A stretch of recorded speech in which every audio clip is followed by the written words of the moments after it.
painting that picture. I mean, say we're out at the pool, setting a scene, setting a mood, walk us through the process as far as what the homeowner needs to do, if they want to have a certain feel to the atmosphere.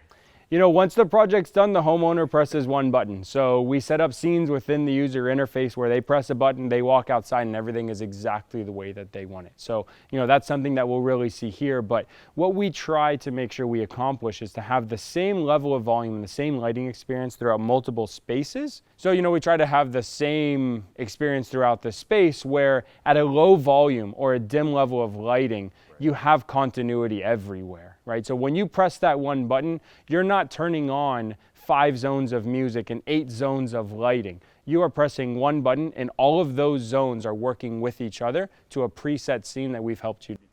Absolutely, and something that I think deserves a little bit more recognition is, the TVs that you guys have installed in the outdoor settings. Tell us as far as what the capabilities are, and obviously a lot of people when they're looking to select TVs for outdoors, making sure that it will withstand and uphold to the different environments. Yeah, I mean, just like we talked about with speakers, there's different outdoor TV manufacturers, and there's also different levels of outdoor TV. So are you going to be watching in a shade setting, in a partial sun setting, in a full sun setting? And what is the outside environment, right? Can we get away with something that's, probably going to get slight moisture in the air, but not too much salt is further inland? Or do you have something like this where it's getting beat with salt every single day? So in this scenario, we have really resilient TVs with extra high brightness so that when the sun is out or it's, just the salt on a daily basis that you're not using the TV, it's there and ready for you when you do want to use it day or night. Right, and even going into like the details of this property, I mean, when it comes to security, you don't necessarily want to be staring at a security camera or even maybe a speaker that is, in one of the beams and underneath an overhang or whatever it might be.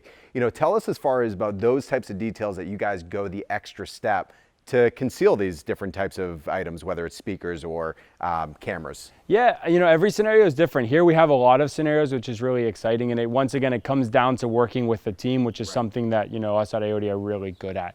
And so whether that's faux painting, so we have cameras that are faux painted, speakers that are faux painted. We have custom shaped, custom powder coated speakers to fit inside of a terrace. They're custom sized to make sure that they fit properly there.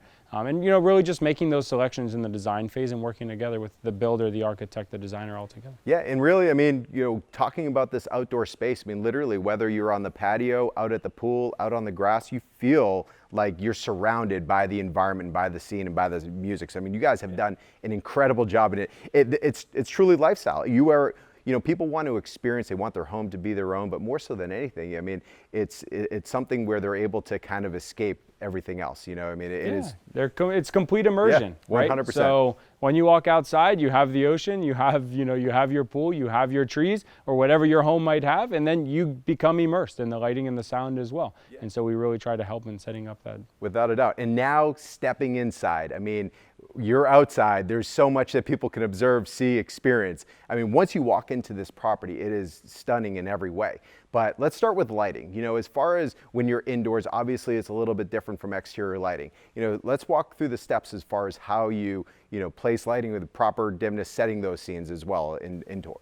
Yeah, it's actually similar concepts working with the designer to accentuate the elements that they're going to bring into the home as well, right? So tables look different under different lights, so we need to select the light temperature, we need to select light fixtures, the beam angle of those fixtures, and how it interacts with the floors, the table, the painting on the wall, or some of the materials, right? So we get involved very early on to offer our expertise to those other design professionals to help their elements really come to life, whether that's just with basic zone control, color temperature selection, temperature control, or even adding hues of different color to make items pop within the home.